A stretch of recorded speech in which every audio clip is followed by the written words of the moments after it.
러시아 육군 대령이 한국에 무기를 넘겨줬다가 발칵 뒤집어졌습니다. 30년 전 빛 대신 바다가라고 던져준 탱크와 미사일이었죠. 그런데 그 대령이 30년 뒤 폴란드 항구에 나타나 오열하기 시작했습니다. 도대체 무슨 일이 있었던 걸까요? 1996년 소련이 무너지고 러시아는 거덜난 상태였습니다.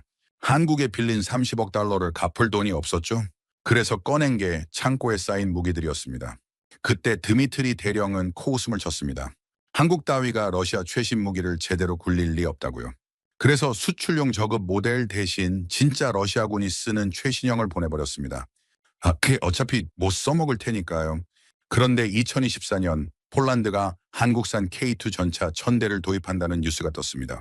드미트리 대령은 텔레비전 화면을 보다가 심장이 멎는 줄 알았죠. 그 전차의 모습이 30년 전 자신이 보낸 T-80 전차와 너무나 닮아 있었기 때문입니다. 하지만 성능은 비교도 안 됐습니다. 한국은 러시아의 기술을 완전히 뛰어넘어 버렸던 겁니다. 대령은 땅을 치며 후회했습니다. 그때 그냥 배째라고 했어야 했는데, 그 탱크를 주지 말았어야 했는데, 그런데 진짜 충격적인 건 따로 있었습니다. 한국은 도대체 어떻게 러시아의 고철을 세계 최강의 무기로 바꿔놓은 걸까요? 그리고 왜 러시아 대령은 30년 만에 한국 땅을 다시 밟게 된 걸까요? 그 놀라운 이야기 지금 바로 시작합니다. 저는 러시아 육군에서 35년을 복무하고 퇴역한 드미트리 세르게예비치 코즐로프입니다. 최종 계급은 대령이었고 국방부 군수협력국에서 차장까지 지냈죠. 지금은 모스크바 군사역사연구소에서 고문으로 일하며 가끔 칼럼도 쓰는 68살 노인이 됐습니다. 2024년 어느 가을날이었습니다. 연구소에서 퇴근하고 집에 돌아오니 손녀 아나스타샤가 거실 소파에 앉아 있더군요. 18살 된 이 아이는 대학 입시를 앞두고 있었는데 공부는 안 하고 휴대전화만 들여다보고 있었습니다. 할아버지 왔어요 하고 아이가 고개를 들었습니다. 뭘 보고 있냐고 물었더니 한국 아이돌 영상이라고 하더군요. BTS인가 뭔가 하는 그룹이었습니다. 저는 그런 게 뭐가 좋으냐고 핀잔을 줬죠. 그랬더니 아이가 갑자기 물었습니다. 할아버지는 한국 가본 적 있어요? 그 순간 가슴이 철렁했습니다.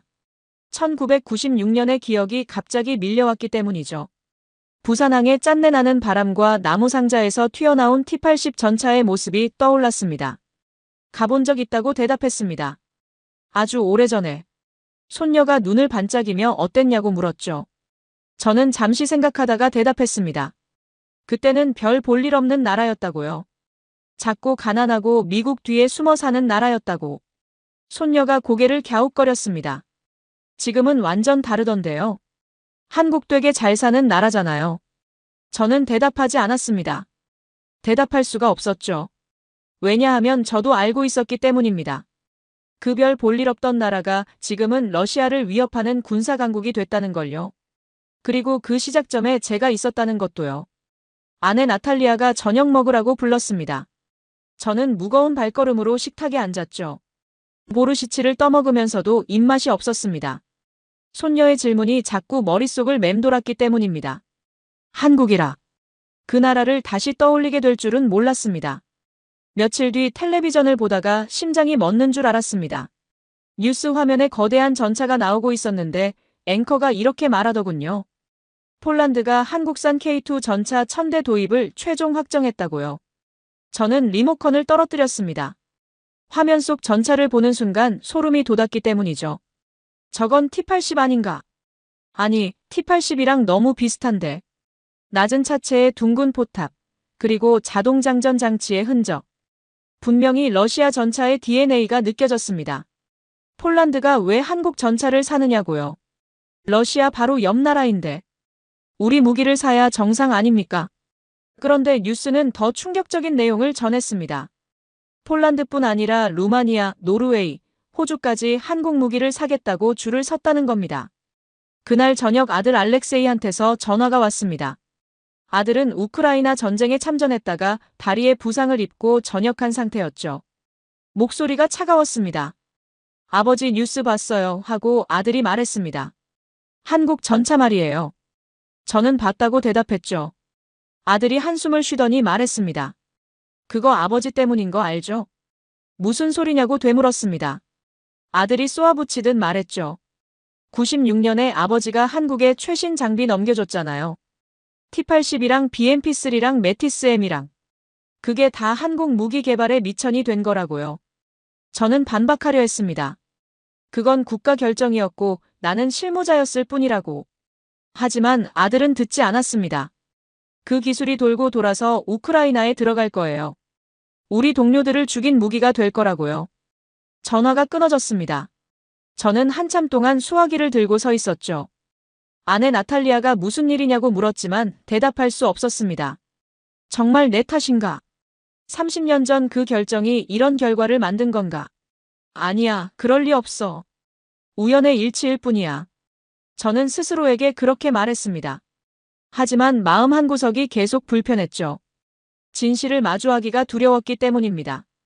그로부터 일주일쯤 지났을 때였습니다. 연구소에서 자료를 정리하고 있는데 비서가 노크를 하더군요. 대령님, 한국에서 이메일이 왔는데요.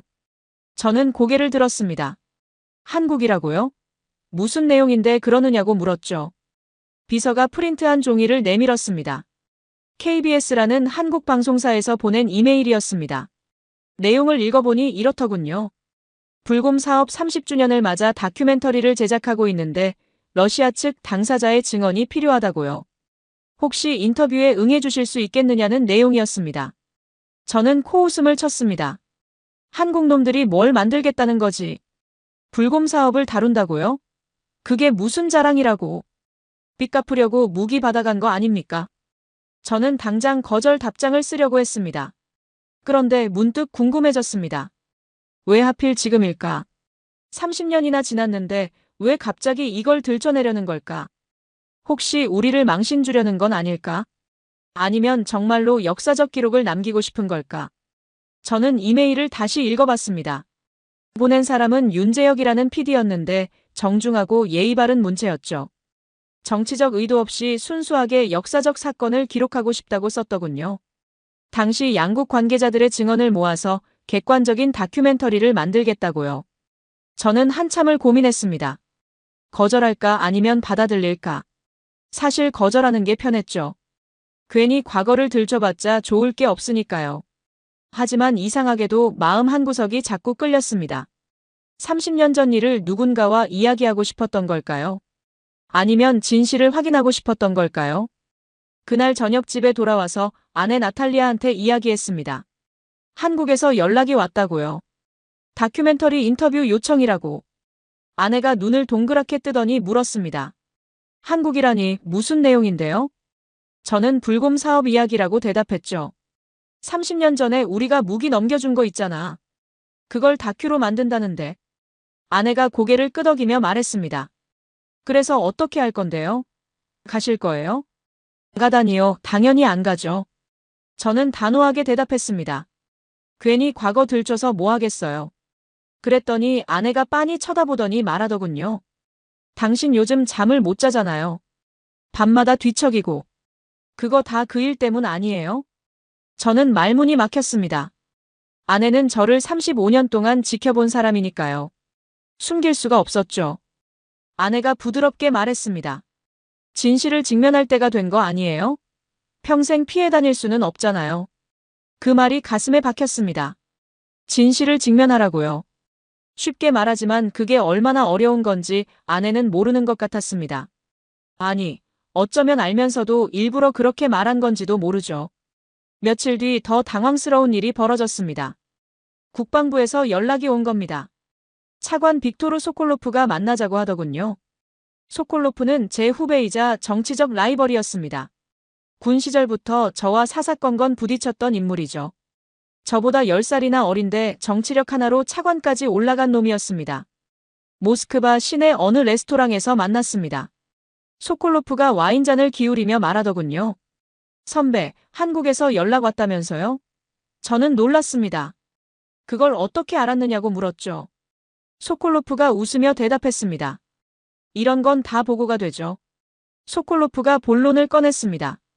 한국 측 초청 받아들이지 마세요. 국가 망신입니다. 저는 미간을 찌푸렸죠. 무슨 소리냐고 되물었습니다. 소콜로프가 목소리를 낮추며 말했습니다. 지금 우리 방산이 얼마나 어려운지 아시잖아요. 우크라이나 전쟁 이후로 신뢰가 바닥이에요. 근데 선배가 한국 가서 인터뷰하면 어떻게 되겠어요? 우리가 한국 방산 키워줬다는 얘기잖아요. 자충수라고요. 저는 잠시 생각했습니다. 소콜로프 말에도 일리가 있었죠. 하지만 이상하게도 이놈이 말리면 말릴수록 오히려 가고 싶어졌습니다. 천성이 청개구리인 걸까요? 아니면 소콜로프한테 지기 싫었던 걸까요? 저는 아직 결정 안 했다고 대답하고 자리를 떴습니다. 집에 돌아오니 손녀 아나스타샤가 또 와 있더군요. 이번에도 휴대전화를 보고 있었는데 제 얼굴을 보더니 환하게 웃었습니다. 할아버지, 한국 간다면서요? 엄마한테 들었어요. 저는 한숨을 쉬었습니다. 소문이 빠르구나.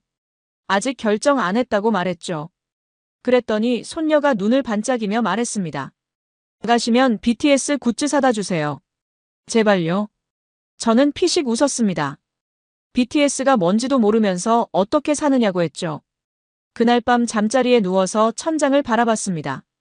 아내 말대로 요즘 잠을 못 자고 있었거든요. 30년 전 일이 자꾸 떠올랐습니다. 부산항에서 나무 상자를 열던 순간 한국 관계자들의 당황한 표정, 그리고 제 속으로 비웃던 그 순간들이요. 결국 결심했습니다. 가보자. 진실이 뭔지 직접 확인하자. 소콜로프가 뭐라든 상관없다. 30년을 피해 다녔으니 이제는 마주할 때가 됐다. 다음 날 아침 저는 한국 측에 답장을 보냈습니다. 인터뷰에 응하겠다고요. 그리고 가능하다면 직접 한국을 방문하고 싶다고 썼습니다. 몇 시간 뒤 윤재혁 PD한테서 답장이 왔습니다. 진심으로 감사드린다고요. 최대한 편하게 모시겠다고. 그렇게 30년 만에 한국 방문이 결정됐습니다. 2024년 10월 어느 날 저는 인천국제공항에 내렸습니다. 비행기에서 내리는 순간부터 이상한 기분이 들었죠.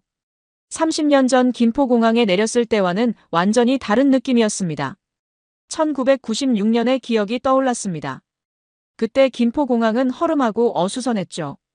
사람들은 부산하게 움직였고 안내 표지판도 제대로 없었습니다. 저는 그때 속으로 생각했죠. 역시 후진국이구나.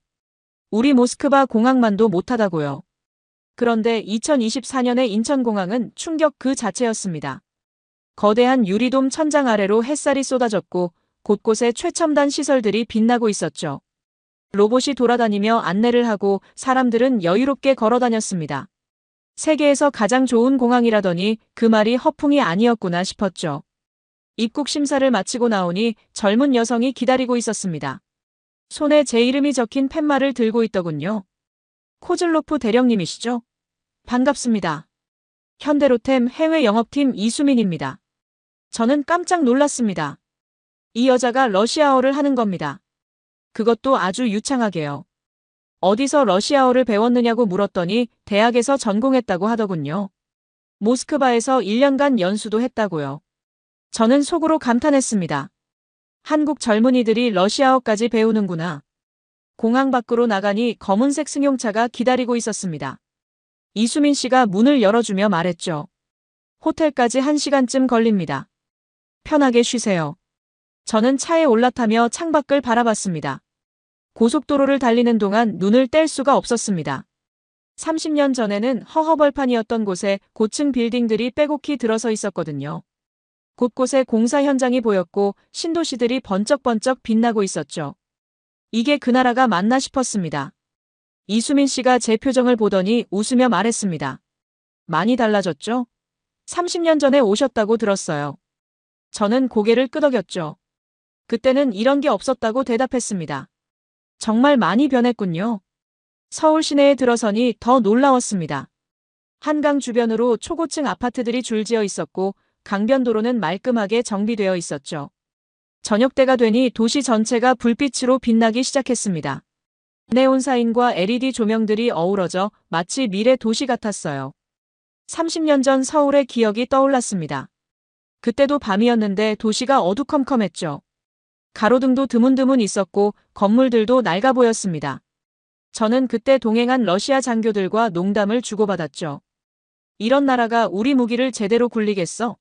분해도 못하고 창고에 처박아 둘걸. 그 기억이 떠오르니 얼굴이 화끈거렸습니다. 부끄러웠죠. 얼마나 오만했던 건지. 호텔에 도착하니 밤 8시쯤 됐습니다. 이수민 씨가 로비에서 말했죠. 오늘은 푹 쉬세요. 내일 아침에 일정 시작됩니다. 국방과학연구소 방문이 첫 일정이에요. 국방과학연구소라. 그 이름을 듣는 순간 심장이 쿵 내려앉았습니다. 거기가 바로 30년 전 우리 무기를 분해하고 분석했던 곳이니까요. 우리 기술을 훔쳐간 곳이라고 해야 할까요? 아니, 훔친 게 아니죠. 우리가 줬으니까. 우리가 멍청하게 던져준 거니까. 호텔방에 들어가니 창밖으로 서울 야경이 펼쳐졌습니다. 한강이 보였고 강 건너편으로 고층 빌딩들이 반짝이고 있었죠. 저는 한참 동안 창가에 서서 그 풍경을 바라봤습니다. 이게 현실인가?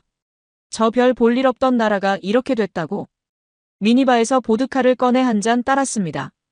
한국산 보드카가 있길래 마셔봤는데 맛이 괜찮더군요. 쓴웃음이 났습니다. 보드카도 만드는구나. 뭘 못 만드는 게 있나. 침대에 누웠지만 잠이 오지 않았습니다. 내일 국방과학연구소에 가면 뭘 보게 될까? 그들이 우리 기술로 뭘 만들어냈을까? 알고 싶으면서도 두려웠습니다. 마치 판도라의 상자를 열기 직전 같은 기분이었죠. 새벽 3시쯤 됐을 때 결국 잠을 포기하고 일어났습니다. 창밖을 보니 서울은 여전히 빛나고 있었죠. 불야성이라는 말이 이런 건가 싶었습니다. 저는 메모장을 꺼내 생각나는 것들을 적기 시작했습니다. 1996년 부산항, T-80 전차, BMP-3 장갑차, 메티스-M 미사일. 그때 우리가 넘긴 것들의 목록이었죠. 그리고 그 아래 물음표를 적었습니다. 이것들이 지금 어떻게 됐을까? 내일이면 알게 되겠죠. 알고 싶지 않아도 알게 될 겁니다. 아침 7시에 샤워를 하고 옷을 갈아입었습니다. 거울을 보니 눈이 충혈되어 있었죠. 잠을 못 잔 티가 역력했습니다. 하지만 어쩔 수 없었습니다. 이제 시작이니까요. 로비로 내려가니 이수민 씨가 벌써 와 있었습니다. 밝은 표정으로 인사하더니 말했죠. 오늘 일정이 좀 빡빡해요. 준비되셨어요? 저는 고개를 끄덕였습니다. 준비됐다고요? 사실은 전혀 준비가 안 됐지만 차에 올라타면서 생각했습니다. 30년 전 나는 이 나라를 얕보았다. 지금 이 나라는 나에게 무엇을 보여줄 것인가? 그리고 나는 그것을 감당할 수 있을 것인가? 대전으로 향하는 고속도로에 올라섰습니다. 창밖으로 한국의 풍경이 빠르게 지나갔죠. 산과 들판, 그리고 끝없이 이어지는 도시들. 저는 조용히 눈을 감았습니다. 이제 진짜 시작이구나. 대전으로 가는 차 안에서 저는 30년 전을 떠올렸습니다. 1996년 그해 러시아는 최악의 상황이었죠. 소련이 무너진 지 5년밖에 안 됐는데 나라 꼴이 말이 아니었습니다. 그때 저는 40살이었고 국방부 군수협력국에서 일하고 있었죠. 계급은 중령이었습니다. 어느 날 상관이 저를 불렀습니다. 코즐로프 중령, 한국 건이 자네 담당이야. 한국에서 빌려간 돈 있잖아. 갚을 때가 됐는데 재무성에서 현금이 없대. 그래서 무기로 갚기로 했어. 저는 고개를 끄덕였습니다. 그 정도는 들어서 알고 있었거든요. 상관이 말을 이었죠. 문제는 뭘 줄 거냐야. 창고에 굴러다니는 고물 줄 수도 있고 현역 장비 줄 수도 있어. 자네 의견은 뭐야? 저는 잠시 생각했습니다. 당연히 고물을 줘야죠. 현역 장비를 왜 줍니까? 상관이 피식 웃더니 말했습니다. 그게 문제야. 고물은 상태가 너무 안 좋아서 줬다간 국제망신이래. 녹슨 고철 던져줬다고 욕먹을 거라고. 결국 현역 장비를 주기로 결정이 났습니다. 그것도 꽤 좋은 물건들로요. T-80 전차, BMP-3 장갑차, 메티스-M 대전차 미사일, 이기라 대공 미사일. 당시 우리 군 주력 장비들이었죠. 저는 최종 검토 보고서를 작성해야 했습니다. 보고서에 이렇게 썼죠. 한국군은 창설 이래 미국식 체계로 운영되어 왔음. 러시아제 장비는 규격이 다르고 정비 체계도 없어 실전 운용이 어려울 것으로 판단됨. 따라서 최신 장비를 제공하더라도 한국이 이를 효과적으로 활용할 가능성은 낮음. 기술 유출 위험 역시 제한적. 한마디로 줘도 못 쓸 거라는 내용이었습니다. 저는 그 보고서에 자신있게 서명했죠. 상관들도 그 의견에 동의했고요. 결국 최신 장비들이 한국으로 보내졌습니다. 1996년 3월, 저는 한국에 가서 인도식에 참석했습니다. 부산항에서 러시아 화물선이 입항했고 거대한 나무 상자들이 크레인에 실려 내려왔죠. 한국 측 인수단이 나와 있었는데 다들 긴장한 표정이었습니다. 상자를 열 때 저는 슬쩍 한국 관계자들 얼굴을 살폈습니다. 어떤 반응을 보일까 궁금했거든요. 상자 뚜껑이 열리자 한국 측 장교들이 일제히 숨을 들이쉬더군요. 눈이 휘둥그레지는 게 보였죠. 그 반응을 보며 저는 속으로 비웃었습니다. 놀랐지? 이게 러시아 최신 장비야. 너희들이 평생 봐도 못 만들 물건이라고. 하지만 걱정 마. 어차피 분해도 못하고 창고에 처박아 둘 테니까. 인수 확인서에 사인을 받고 저는 모스크바로 돌아왔습니다. 임무 완료. 깔끔하게 끝났다고 생각했죠. 한국 놈들이 우리 무기로 뭘 하든 상관없었습니다. 어차피 제대로 굴리지도 못할 테고 몇 년 지나면 창고에서 녹슬어 갈 테니까요. 그런데 차창 밖으로 대전 시가지가 보이기 시작했습니다. 저는 회상에서 깨어났죠. 이수민 씨가 말했습니다. 거의 다 왔어요. 10분 정도 남았습니다. 저는 고개를 끄덕이며 생각했습니다. 그때 내가 틀렸던 건가? 한국이 정말 그 무기들을 분해하고 분석해서 자기 것으로 만든 건가? 그리고 그걸 발전시켜서 지금의 K2 전차를 만든 건가? 믿고 싶지 않았습니다. 30년 전 내 판단이 완전히 틀렸다는 걸 인정하고 싶지 않았죠. 하지만 현실은 현실이니까요. 폴란드가 한국 전차 1000대를 사기로 했다는 건 엄연한 사실이니까요. 국방과학연구소 정문이 보였습니다. 철문이 열리고 차가 안으로 들어갔죠. 저는 심호흡을 했습니다. 이제 진실을 마주할 시간이구나. 차에서 내리니 중년의 남자가 기다리고 있었습니다. 단정한 정장 차림에 온화한 인상이었죠. 그가 다가와서 손을 내밀며 말했습니다. 반갑습니다. 코즐로프 대령님. 저는 박정호입니다. 국방과학연구소 선임연구원이죠. 저는 악수를 하며 그의 얼굴을 살폈습니다. 어디서 본 것 같은 느낌이 들었거든요. 박정호 씨가 미소를 지으며 말했습니다. 기억 못하실 수도 있어요. 1996년 부산항에서 뵀습니다. 그때 저는 신임 연구원이었죠. 26살이었어요. 순간 머릿속에서 뭔가가 번쩍했습니다. 부산항, 나무상자, 휘둥그레진 눈의 젊은이들.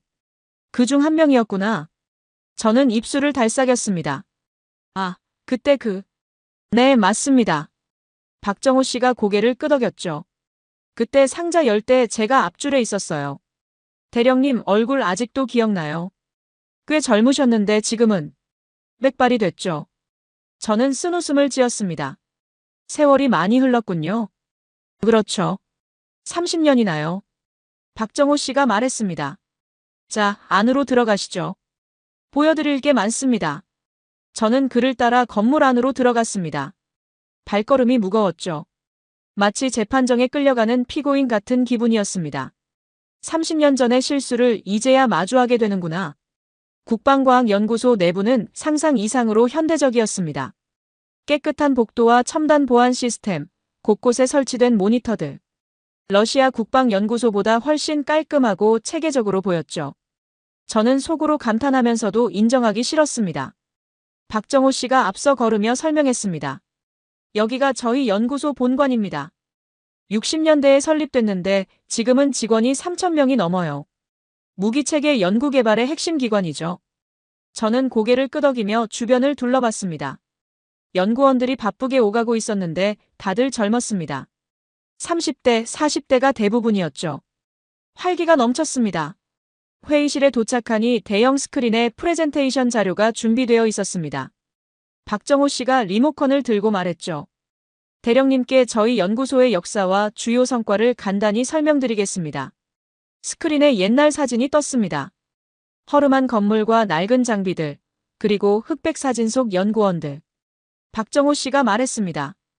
이게 70년대 저희 연구소입니다. 그때는 정말 아무것도 없었어요. 기술도 없고 돈도 없고 경험도 없었죠. 다음 사진이 나왔습니다. 80년대, 90년대를 거치며 점점 발전하는 모습이었죠. 그러다가 1996년 사진이 나왔을 때 저는 숨을 멈췄습니다. 부산항 사진이었습니다.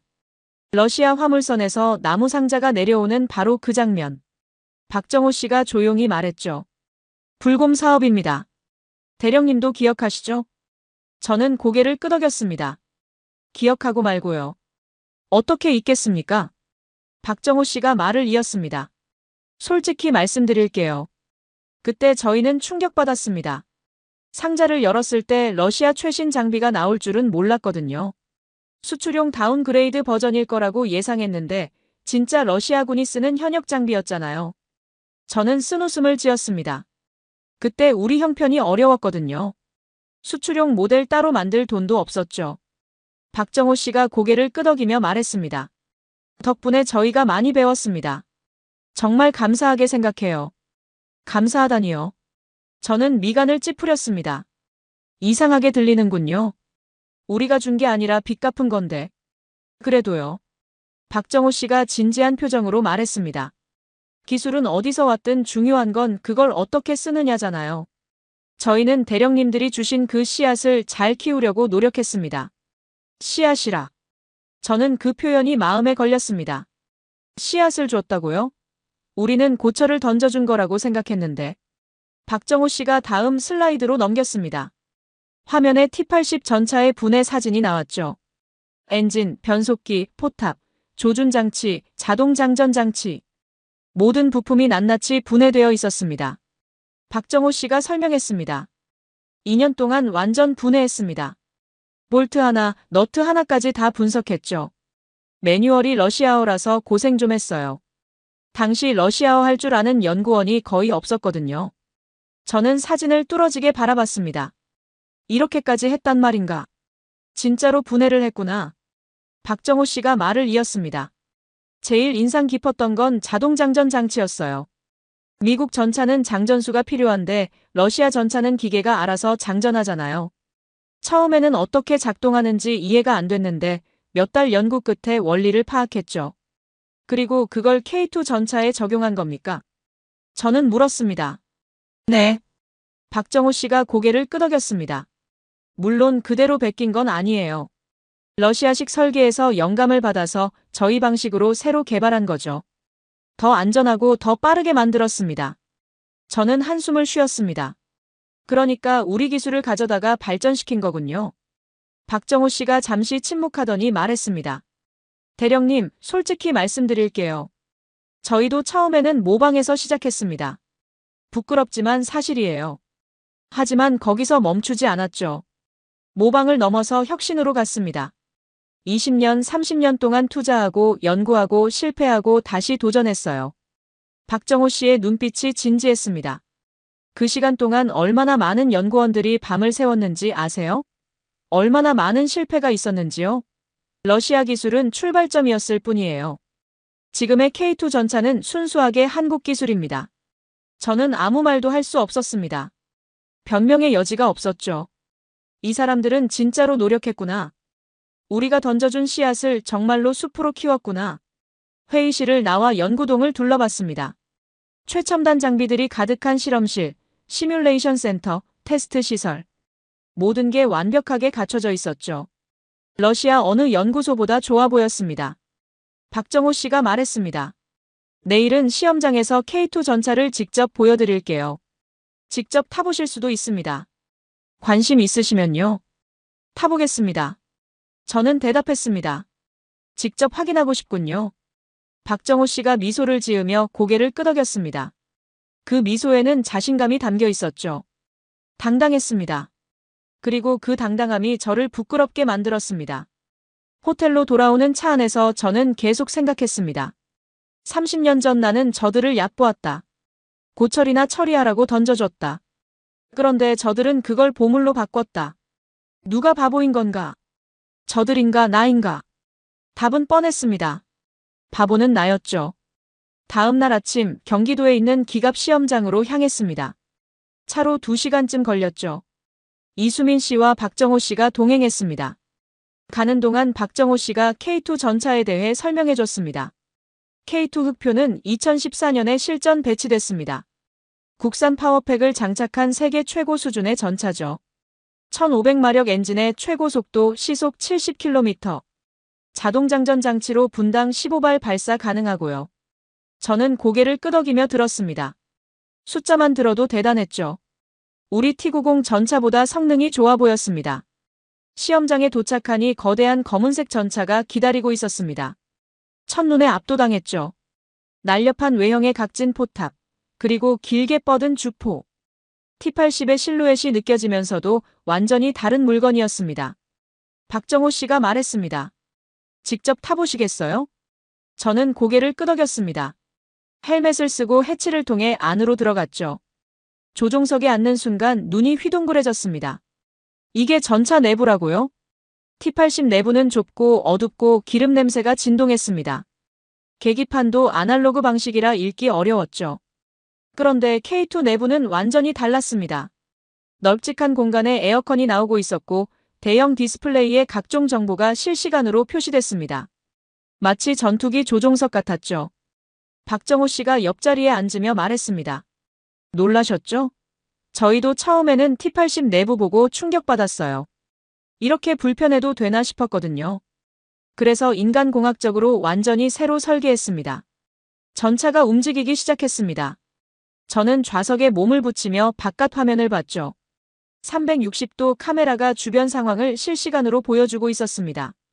적외선 모드로 전환하니 숨어있는 표적까지 선명하게 보였죠. 시험장 코스를 달리는데 놀라운 일이 벌어졌습니다. 전차가 언덕을 오르내리고 참호를 넘어도 차체가 수평을 유지하는 겁니다. 마치 물 위에 떠 있는 것처럼 안정적이었죠.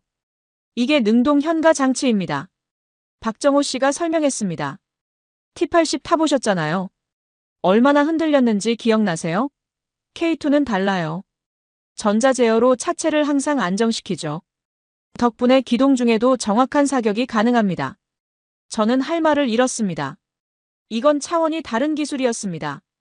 T80과 비교 자체가 실내였죠. 박정호 씨가 물었습니다. 어떠세요? T80이랑 비교하면요. 저는 솔직하게 대답했습니다. 비교가 안 됩니다. 완전히 다른 물건이에요. 박정호 씨가 미소를 지었습니다. 감사합니다. 하지만 T80이 없었으면 K2도 없었어요. 저희 첫 스승이었으니까요. 그 말이 가슴에 박혔습니다. 스승이라고요? 우리 전차가 한국 전차의 스승이었다고요? 시험장을 나오는데 휴대전화가 울렸습니다. 모스크바에서 온 전화였죠. 차관 소콜로프였습니다. 코즐로프 선배, 뭐 하고 있어요? 소콜로프가 날카롭게 물었습니다. 한국에서 무슨 짓이에요? 사진이 인터넷에 퍼지고 있다고요. 무슨 사진이요? 저는 당황해서 물었습니다. 선배가 한국 전차 타는 사진이요.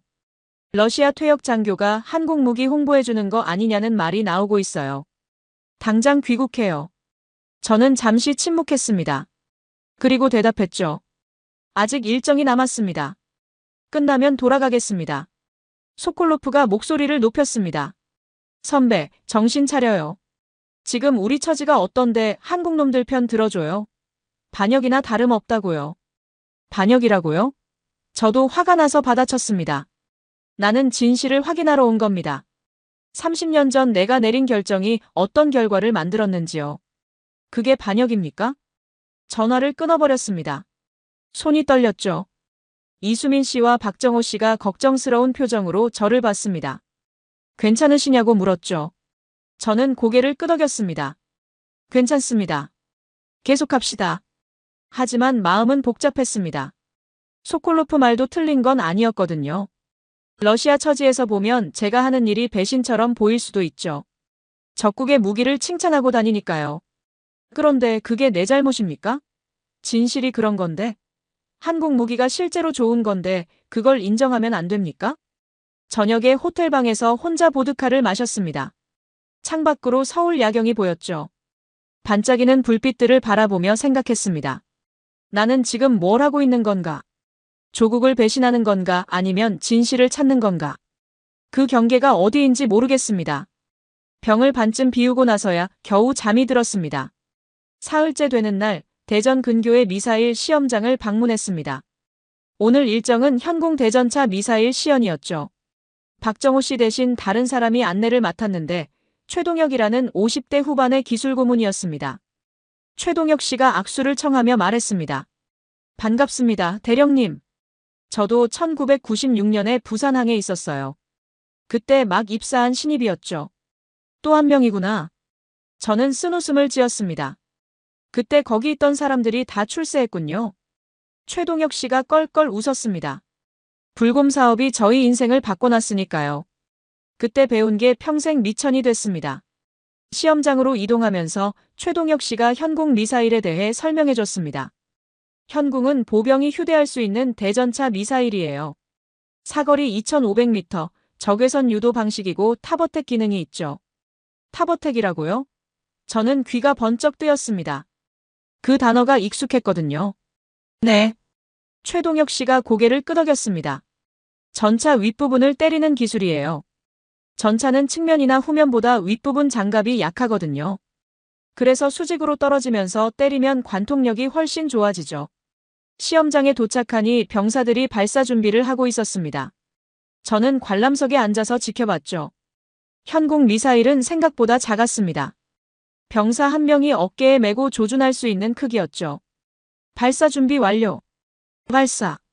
쉬익하는 소리와 함께 미사일이 튀어나갔습니다. 저는 미사일의 궤적을 눈으로 쫓았죠. 그런데 이상한 일이 벌어졌습니다.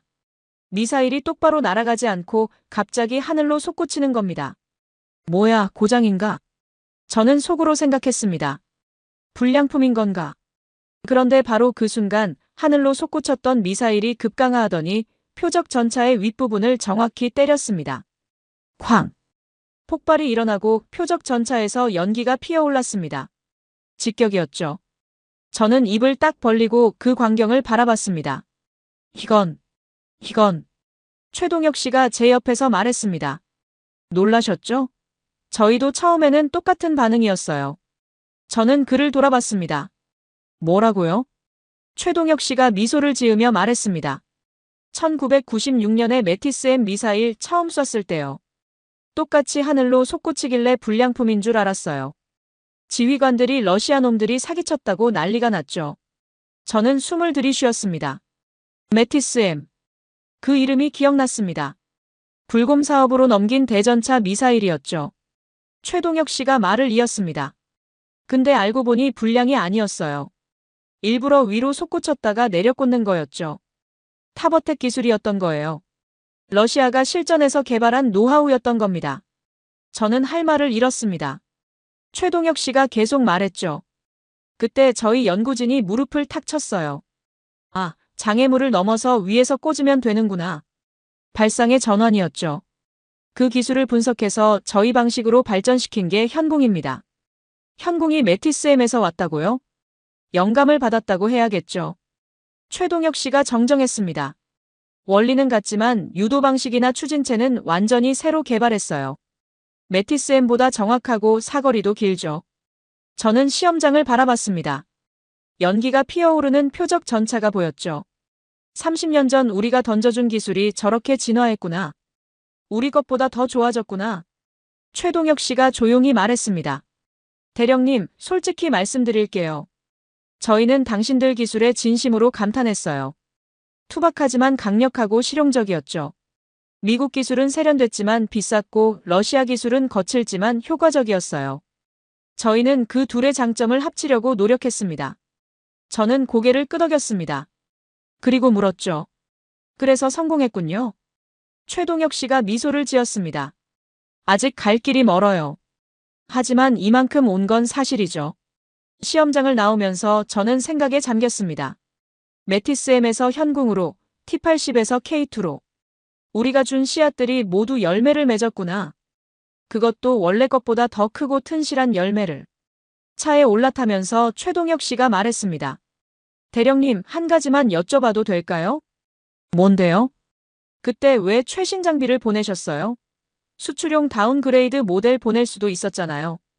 저는 잠시 침묵했습니다. 그리고 솔직하게 대답했죠. 돈이 없었어요. 수출용 모델 따로 만들 여력이 없었죠. 그래서 창고에 있던 현역 장비 그대로 보낸 거예요. 그리고 솔직히 한국이 그걸 제대로 쓸 거라고 생각 안 했어요. 어차피 못 굴릴 거라고요. 최동혁 씨가 잠시 생각하더니 말했습니다. 역사의 아이러니네요.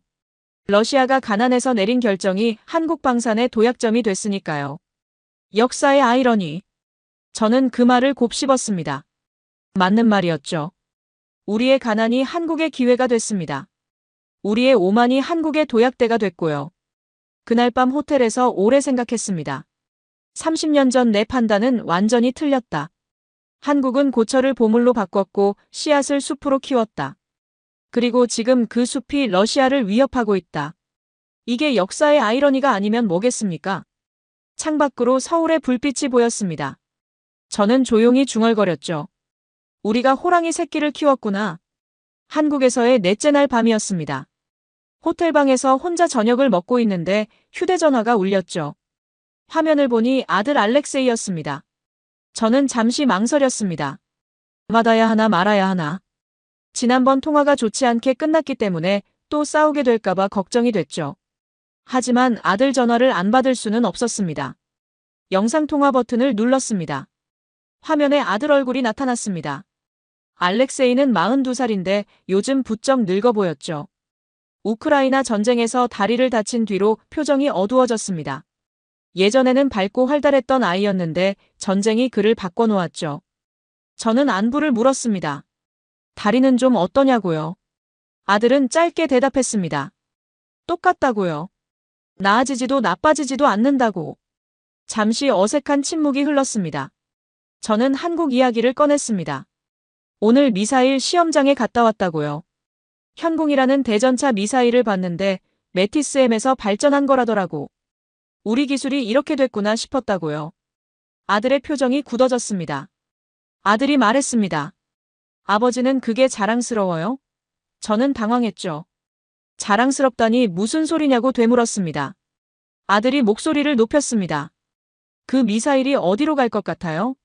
우크라이나로 갈 거예요. 우리 동료들을 죽일 거라고요. 아버지가 기술 넘겨준 덕분에요. 저는 반박하려 했습니다. 그건 30년 전 일이고 국가 결정이었다고요. 하지만 아들은 듣지 않았습니다. 아들이 계속 말했습니다. 아버지 때문에 제 친구들이 죽었어요. 같이 참호에서 잤던 놈들이 한국산 무기에 맞아서 죽을 거라고요. 그게 아버지 책임이에요. 저는 아무 말도 할 수 없었습니다. 아들의 눈에 눈물이 고여 있었기 때문입니다. 강인한 군인이었던 아들이 울고 있었죠. 다리를 잃고 전우들을 잃고 이제는 아버지마저 적국 편을 든다고 생각하는 거였습니다. 아들이 마지막으로 말했습니다. 아버지, 제발 돌아와요. 거기서 뭘 하든 우리한테는 도움이 안 돼요. 아버지가 아무리 진실을 찾는다 해도 이미 일어난 일은 바뀌지 않아요. 그냥 돌아와요. 영상통화가 끊어졌습니다. 저는 한참 동안 검은 화면을 바라봤습니다. 손이 떨렸죠. 가슴이 찢어지는 것 같았습니다. 아들 말이 맞는 건가? 내가 여기서 뭘 하고 있는 건가? 진실을 찾는다고 했지만 그게 무슨 의미가 있는 건가? 미니바에서 보드카를 꺼냈습니다. 병째로 마셨죠. 술이 목을 타고 내려가면서 속이 뜨거워졌지만 마음은 얼어붙어 있었습니다. 창밖으로 서울 야경이 보였습니다. 화려한 불빛들이 반짝이고 있었죠. 저는 그 불빛들이 원망스러웠습니다. 너희들 때문이야. 너희들이 잘 돼서 우리가 이 꼴이 된 거야. 하지만 그게 한국 탓인가요? 우리가 기술을 줬고 그들은 그걸 발전시켰을 뿐인데 누구를 탓해야 하는 건가요? 한국을 탓해야 하나요? 아니면 그때 결정을 내린 나 자신을 탓해야 하나요? 병이 반쯤 비었을 때 저는 바닥에 주저앉았습니다. 눈물이 나왔죠. 68살 먹은 늙은 군인이 호텔방 바닥에 앉아서 울고 있었습니다. 부끄러웠지만 멈출 수가 없었습니다. 30년 동안 눌러왔던 감정이 한꺼번에 터져나왔기 때문입니다. 그날 밤 저는 진지하게 귀국을 고민했습니다. 아들 말대로 그냥 돌아갈까? 여기서 더 뭘 봐도 달라지는 건 없잖아. 이미 벌어진 일은 되돌릴 수 없잖아. 하지만 어딘가에서 목소리가 들렸습니다. 여기까지 와서 도망치면 평생 후회할 거야. 진실을 끝까지 마주해야 해. 그래야 다음으로 나아갈 수 있어. 저는 새벽까지 잠을 이루지 못했습니다. 다음 날 아침 저는 엉망인 상태로 일어났습니다. 눈이 퉁퉁 붓고 머리가 지끈거렸죠. 거울을 보니 완전히 망가진 얼굴이었습니다. 하지만 일정은 계속되어야 했습니다. 오늘은 특별한 만남이 예정되어 있었거든요. 이수민 씨가 로비에서 기다리고 있었습니다. 제 얼굴을 보더니 걱정스러운 표정을 지었죠. 괜찮으시냐고 물었습니다. 저는 괜찮다고 대답했습니다. 어젯밤 잠을 좀 못 잤을 뿐이라고요. 이수민 씨는 더 묻지 않았습니다. 대신 오늘 일정을 설명해줬죠. 점심에 특별한 분을 만나실 거라고요. 한국 육군 예비역 대장이신데 1996년 불곰 사업에 직접 참여하셨던 분이라고. 점심 장소는 서울 시내의 한정식 식당이었습니다. 고급스러운 한옥 건물이었죠. 개인실로 안내받아 들어가니 백발의 노인이 앉아 있었습니다. 71살의 김영철 예비역 대장이었습니다. 그는 1990년대에 육군 기갑사령관을 지냈고 불곰 사업 당시 실무 총괄을 맡았던 인물이었죠. 김영철 장군이 자리에서 일어나 저를 맞았습니다. 반갑다고 하더군요. 30년 만이라고. 저는 그의 얼굴을 살폈습니다. 기억이 가물가물했지만 어딘가 익숙한 느낌이 들었죠.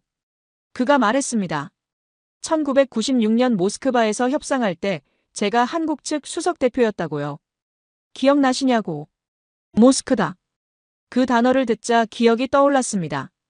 크렘린 근처의 회의실에서 양측이 마주 앉아 협상했던 장면이요. 그때 한국 측 대표가 이 사람이었구나. 저는 고개를 끄덕였습니다. 기억난다고 대답했죠. 음식이 나왔습니다. 한정식이라는 건데 작은 그릇들이 수십 개나 나오더군요. 김 장군이 하나하나 설명해줬습니다. 이건 불고기고 이건 잡채고 이건 전이라고요. 저는 처음 먹어보는 음식들을 조심스럽게 맛봤습니다. 놀랍게도 다 맛있었죠. 러시아 음식과는 완전히 다른 섬세한 맛이었습니다. 식사를 하면서 김 장군이 당시 이야기를 꺼냈습니다. 그때 러시아가 최신 장비를 보내줘서 정말 놀랐다고요. 솔직히 기대 안 했다고. 수출용 저급 모델이 올 줄 알았는데 진짜 배기가 오니까 처음에는 뭔가 함정이 있는 줄 알았다고 하더군요. 저는 쓴웃음을 지었습니다. 함정 같은 건 없었다고 대답했죠. 그냥 수출용 모델 만들 돈이 없었던 거라고요. 그리고 솔직히 한국이 그걸 제대로 활용할 거라고 생각 안 했다고요. 김 장군이 고개를 끄덕였습니다. 알고 있다고 하더군요.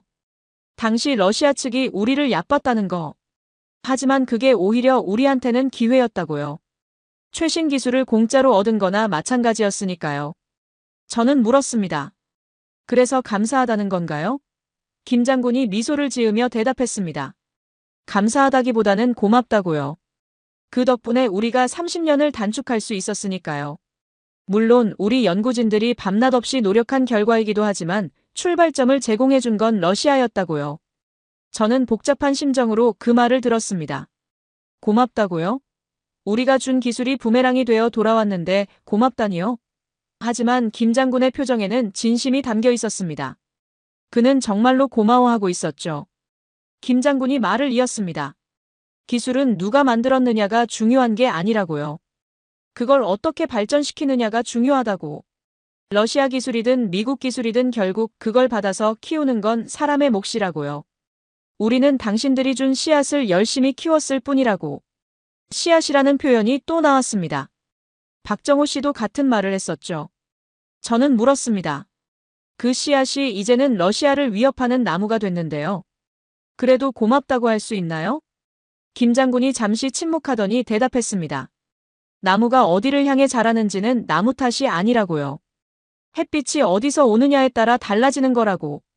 지금 국제 정세가 이렇게 된 건 한국 탓이 아니라고요. 우리는 그냥 우리 살 길을 찾은 것뿐이라고. 그 말이 가슴에 박혔습니다. 한국은 살 길을 찾은 것뿐이라고요. 우리가 기술을 줬고 그들은 생존을 위해 그걸 발전시켰죠. 누구를 탓할 수 있겠습니까? 식사를 마치고 헤어질 때 김 장군이 제 손을 잡았습니다. 그리고 말했죠. 역사는 승자와 패자를 가르지만 기술은 국경을 넘는다고요. 당신이 30년 전에 내린 결정을 후회하지 말라고. 그건 역사의 한 페이지였을 뿐이라고. 호텔로 돌아오는 길에 저는 김 장군의 말을 곱씹었습니다. 역사의 한 페이지라고요. 그렇게 생각하면 조금은 마음이 편해지는 것 같았습니다. 조금은요. 한국 체류 일주일째 되는 날이었습니다.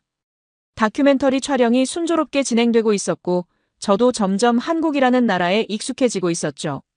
처음에 느꼈던 충격과 불편함이 조금씩 누그러지고 있었습니다. 하지만 아직 마음 한구석은 무거웠죠. 아들과의 갈등이 해결되지 않았기 때문입니다. 그날 오후 윤재혁 PD가 저를 찾아왔습니다.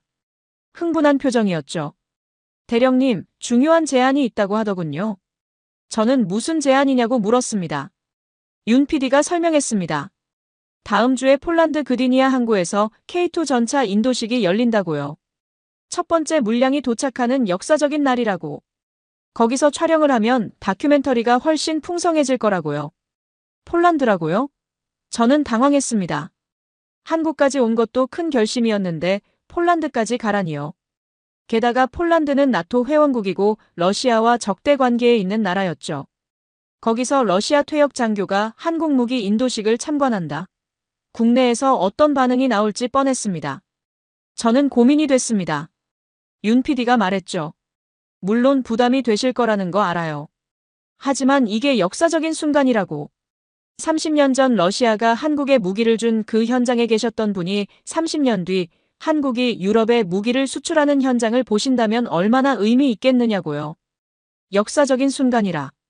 그 말이 마음에 걸렸습니다. 윤 PD 말대로 이건 그냥 취재가 아니었죠. 역사의 한 페이지를 직접 목격하는 일이었습니다. 30년 전 부산항에서 러시아 무기가 내려오던 그 장면이 이번에는 폴란드 항구에서 한국 무기가 내려오는 장면으로 재현되는 거였죠. 저는 하룻밤을 고민했습니다. 아내 나탈리아에게 전화해서 의견을 물었죠. 아내는 잠시 생각하더니 말했습니다. 당신이 가고 싶으면 가라고요. 어차피 여기까지 온 거 끝까지 해보라고. 나중에 후회하지 말고요. 다음 날 아침 저는 윤 PD에게 연락했습니다. 폴란드에 가겠다고요. 윤 PD가 기뻐하며 일정을 잡기 시작했습니다. 인천공항에서 바르샤바행 비행기를 탔습니다. 비행 시간은 10시간이 넘었죠. 비행기 안에서 저는 계속 생각에 잠겼습니다. 폴란드. 그 나라와 러시아의 역사는 복잡했습니다. 2차 대전 때 소련군이 폴란드를 해방시켰다고 우리는 배웠지만 폴란드 사람들은 다르게 기억하고 있었죠. 그들에게 소련은 해방자가 아니라 또 다른 점령자였습니다. 냉전 시대의 폴란드는 바르샤바 조약기구의 일원이었습니다.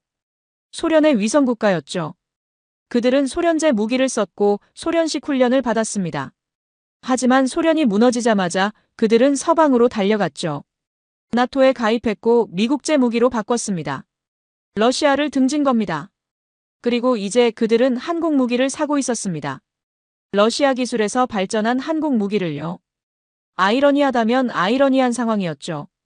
역사는 참으로 기묘한 방향으로 흘러갑니다. 바르샤바 공항에 도착했을 때 현지 시간은 저녁이었습니다. 이수민 씨와 윤 PD가 동행했고 박정호 씨도 함께였죠. 공항 출구에 폴란드 육군 장교가 기다리고 있었습니다. 마르친 코발스키라고 자기소개를 했습니다. 폴란드 육군 중령이었고 K2 전차 도입 실무를 담당하고 있다고 하더군요. 영어로 대화했는데 그의 영어는 약간 동유럽 억양이 섞여 있었습니다. 마르친 중령이 저를 보며 말했습니다.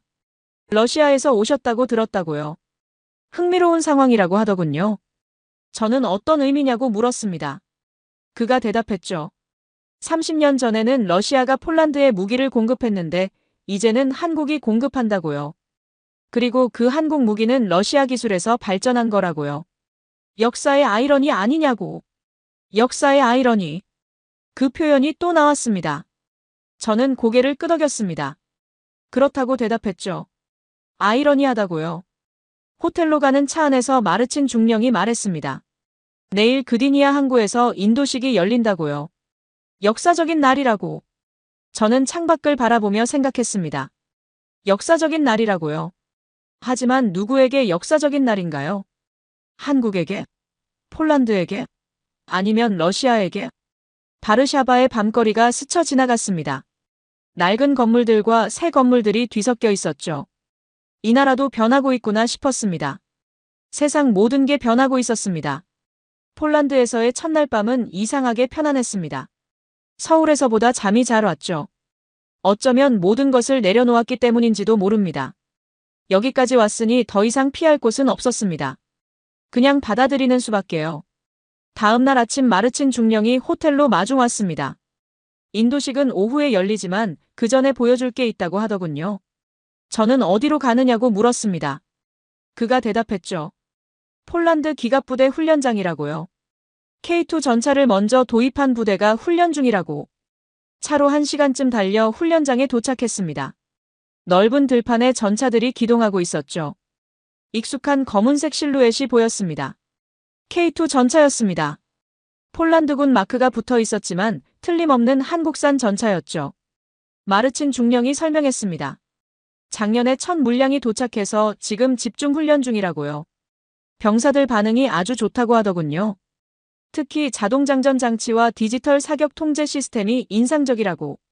저는 전차들이 기동하는 모습을 지켜봤습니다. 빠르고 민첩했죠. T-90 전차와는 차원이 다른 움직임이었습니다.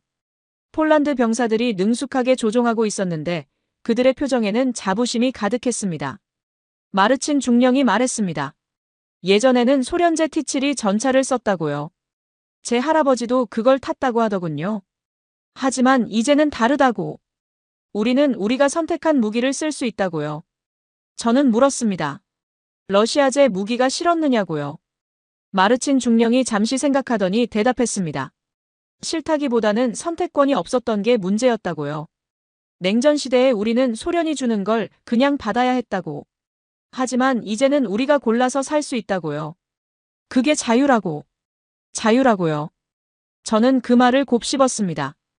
폴란드에게 한국 무기를 사는 건 단순한 구매가 아니었구나. 러시아로부터의 독립을 상징하는 행위였던 겁니다. 마르친 중령이 개인적인 이야기를 해줬습니다. 그의 할아버지는 2차 대전 때 소련군에게 끌려가서 시베리아 수용소에서 고초를 겪었다고요. 간신히 살아서 돌아왔지만 평생 트라우마에 시달렸다고 하더군요. 그래서 그의 가족은 러시아에 대해 좋은 감정이 없다고요. 저는 불편했습니다. 내 나라가 저지른 일들이 떠올랐기 때문이죠. 소련 시절의 만행들, 동유럽 국가들에 대한 억압, 그리고 지금 우크라이나에서 벌어지고 있는 전쟁. 변명할 수가 없었습니다. 마르친 중령이 말했습니다. 하지만 당신 개인을 탓하는 건 아니라고요. 국가와 개인은 다르다고. 러시아에도 좋은 사람들이 많다는 거 안다고요. 다만 역사는 역사대로 기억해야 한다고. 저는 고개를 끄덕였습니다. 맞는 말이었죠. 역사는 기억해야 합니다. 좋은 것이든 나쁜 것이든.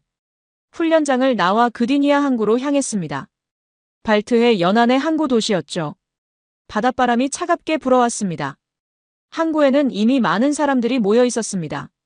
기자들, 정부 관계자들, 군 인사들. 모두가 역사적인 순간을 기다리고 있었죠. 저는 군중 속에 서서 바다를 바라봤습니다. 수평선 너머에서 거대한 화물선이 다가오고 있었습니다. 한국에서 온 배였죠. 그 안에 K2 전차들이 실려 있었습니다. 30년 전 부산항에서 제가 본 광경이 떠올랐습니다. 그때는 러시아 배에서 T-80 전차가 내려왔죠. 지금은 한국 배에서 K2 전차가 내려오려 하고 있었습니다. 역사가 뒤집어진 겁니다.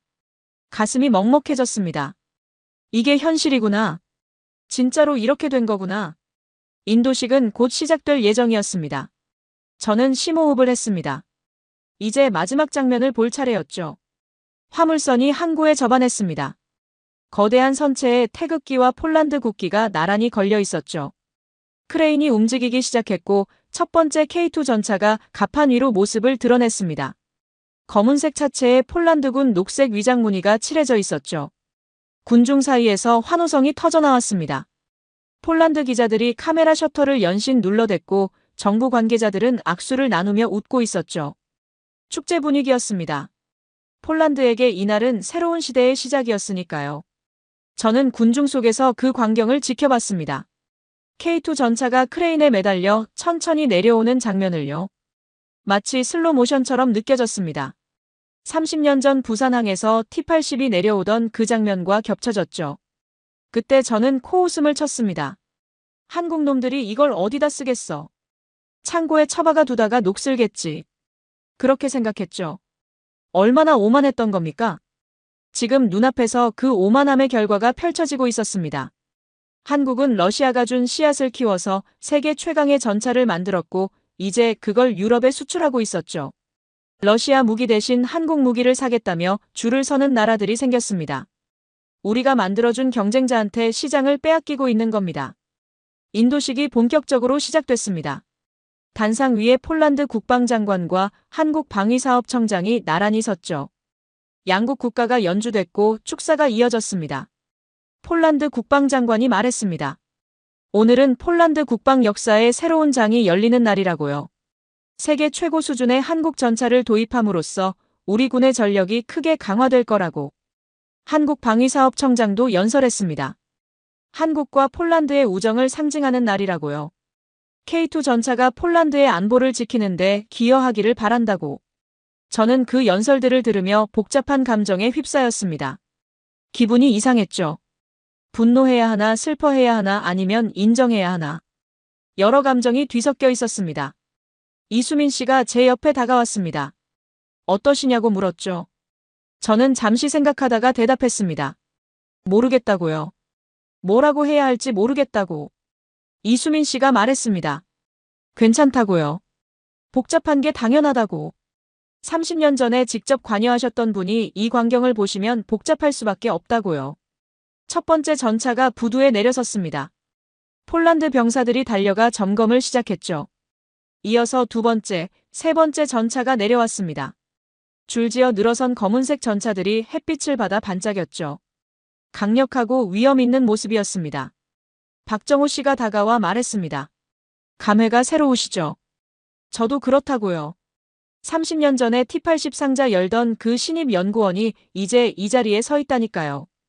저는 그를 바라봤습니다. 박정호 씨의 눈에 눈물이 글썽이고 있었죠. 그도 감격하고 있었던 겁니다. 30년간의 노력이 결실을 맺은 순간이니까요. 저는 물었습니다. 뿌듯하시겠다고요? 박정호 씨가 고개를 끄덕였습니다. 뿌듯하다고요. 하지만 동시에 책임감도 느낀다고. 이 전차가 전쟁에 쓰이지 않기를 바란다고요. 평화를 지키는 억지력으로만 남기를 바란다고. 억지력이라. 저는 그 말을 곱씹었습니다. 무기의 존재 이유는 전쟁이 아니라 평화라는 뜻이었죠. 쓰이지 않는 게 최선이라는 거였습니다. 인도식이 끝나고 리셉션이 열렸습니다. 저는 구석에 서서 사람들을 관찰했죠. 한국 사람들과 폴란드 사람들이 어울려 대화하고 있었습니다. 웃고 떠들며 축배를 들었죠. 행복해 보였습니다. 저만 혼자 무거운 마음이었죠. 이 자리에 러시아 사람은 나 하나뿐이었습니다. 한때 이 지역의 맹주였던 나라에서 온 사람이 이제는 구경꾼 신세가 됐습니다. 역사가 이렇게 흘러가는구나. 저는 조용히 중얼거렸습니다. 이게 현실이구나. 리셉션이 끝나고 저는 항구 근처 카페에 혼자 앉았습니다. 머리를 식히고 싶었죠. 너무 많은 것을 보고 느낀 하루였습니다. 커피를 시키고 창밖을 바라봤습니다. 항구가 보였고 방금 내려온 K2 전차들이 줄지어 서 있었죠. 그때 누군가 다가왔습니다. 젊은 여자였는데 긴 금발 머리에 파란 눈이었죠. 이 자리 비었느냐고 영어로 물었습니다. 저는 고개를 끄덕였죠. 앉아도 된다고요. 여자가 맞은편에 앉으며 자기소개를 했습니다. 올레나라고요. 우크라이나에서 왔다고 하더군요. 난민이라고. 저는 순간 긴장했습니다. 우크라이나라고요? 지금 러시아와 전쟁 중인 그 나라 사람이라고요? 올레나가 물었습니다. 방금 인도식 보셨느냐고요? 저는 봤다고 대답했죠. 그녀가 말했습니다. 저도 멀리서 봤다고요. 한국 전차가 오는 거요. 좋은 일이라고 하더군요. 저 전차들이 우크라이나를 도우면 좋겠다고. 저는 아무 말도 하지 못했습니다. 올레나가 물었죠. 어디서 오셨느냐고요? 저는 잠시 망설였습니다. 러시아라고 대답하면 어떤 반응이 나올까? 적국 사람인데. 하지만 거짓말을 할 수는 없었습니다.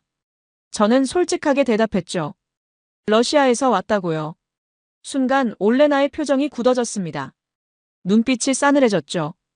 침묵이 흘렀습니다. 저는 덧붙였습니다. 퇴역 군인이라고요. 지금은 그냥 늙은 연구원이라고. 전쟁과는 관계없는 사람이라고요. 올레나가 한참 저를 바라보더니 말했습니다. 전쟁과 관계없는 러시아 사람은 없다고요. 전쟁을 시작한 건 러시아니까요. 저는 반박할 수 없었습니다. 그녀 말이 맞았으니까요. 저는 물었습니다. 가족은 괜찮으냐고요. 올레나의 얼굴에 그림자가 드리웠습니다. 남편이 죽었다고 하더군요. 작년에 키이우 방어전에서 전사했다고요. 미사일 공격이었다고. 러시아 미사일이요. 저는 가슴이 철렁했습니다. 미안하다고 말했습니다. 진심으로 미안하다고요. 올레나가 저를 빤히 쳐다봤습니다. 그리고 말했죠. 당신이 쏜 게 아니잖아요. 당신이 미안해할 일이 아니라고요. 전쟁을 시작한 건 푸틴이지 당신 개인이 아니라고. 저는 놀랐습니다. 원망하지 않느냐고 물었죠. 남편을 죽인 나라 사람인데. 올레나가 고개를 저었습니다. 처음에는 러시아 사람이라면 누구든 미웠다고요. 하지만 시간이 지나면서 생각이 바뀌었다고. 모든 러시아 사람이 전쟁을 원한 건 아니잖아요. 국가와 개인은 다르다고. 국가와 개인은 다르다. 마르친 중령도 같은 말을 했었죠. 저는 고개를 숙였습니다. 감사하다고 말했습니다. 그렇게 생각해 주셔서요. 올레나가 창밖을 바라보며 말했습니다. 저 전차들이 우크라이나에 오면 좋겠다고요. 우리도 좋은 무기가 필요하다고. 남편 같은 사람들이 더 죽지 않게요. 저는 그녀의 옆모습을 바라봤습니다. 32살이라고 했는데 훨씬 나이 들어 보였죠. 전쟁이 그녀를 늙게 만든 겁니다. 사랑하는 사람을 잃고 고향을 떠나 낯선 나라에서 난민으로 살아야 하는 살. 상상만 해도 끔찍했습니다. 올레나가 자리에서 일어나며 말했습니다. 좋은 하루 보내시라고요. 그리고 한 가지 부탁이 있다고. 러시아로 돌아가시면 주변 사람들에게 말해달라고요. 전쟁을 끝내라고. 우리는 그냥 평화롭게 살고 싶을 뿐이라고. 그녀가 떠난 뒤 저는 한참 동안 자리에 앉아 있었습니다. 커피가 식었지만 마실 생각이 없었죠. 올레나의 말이 계속 머릿속을 맴돌았습니다. 전쟁을 끝내라고요. 평화롭게 살고 싶다고요. 저는 무엇을 할 수 있을까요? 퇴역한 늙은 군인이 무슨 힘이 있겠습니까? 하지만 적어도 진실은 말할 수 있겠죠. 내가 본 것, 내가 느낀 것, 그리고 내가 깨달은 것을요. 그날 밤 호텔방에서 저는 결심했습니다. 다큐멘터리 인터뷰에서 솔직하게 말하자. 30년 전의 실수를, 한국의 놀라운 성장을, 그리고 지금 러시아가 처한 현실을요. 숨기지 말고 있는 그대로요. 그게 내가 할 수 있는 최소한의 일이었습니다. 다음 날 바르샤바 시내의 호텔 회의실에서 본격적인 인터뷰 촬영이 진행됐습니다. 윤재혁 PD가 카메라와 조명을 세팅하고 저는 의자에 앉았죠. 떨리지 않았다고 하면 거짓말입니다. 하지만 더 이상 피할 곳은 없었습니다. 윤 PD가 물었습니다. 준비되셨느냐고요? 저는 고개를 끄덕였습니다. 준비됐다고요. 카메라가 돌아가기 시작했습니다. 윤 PD가 첫 번째 질문을 던졌죠. 1996년 불곰 사업에 대해 이야기해달라고요. 당시 어떤 역할을 하셨느냐고. 저는 천천히 이야기를 시작했습니다. 그때 저는 국방부 군수협력국에서 일하는 중령이었다고요. 한국에 대한 무기 대여 상환권을 담당했다고. 어떤 장비를 보낼지 검토하고 최종 승인 보고서를 작성하는 역할이었다고요. 윤 PD가 물었습니다. 왜 최신 장비를 보내기로 결정했느냐고요. 저는 솔직하게 대답했습니다. 돈이 없어서라고요. 수출용 다운그레이드 모델을 따로 만들 예산이 없었다고.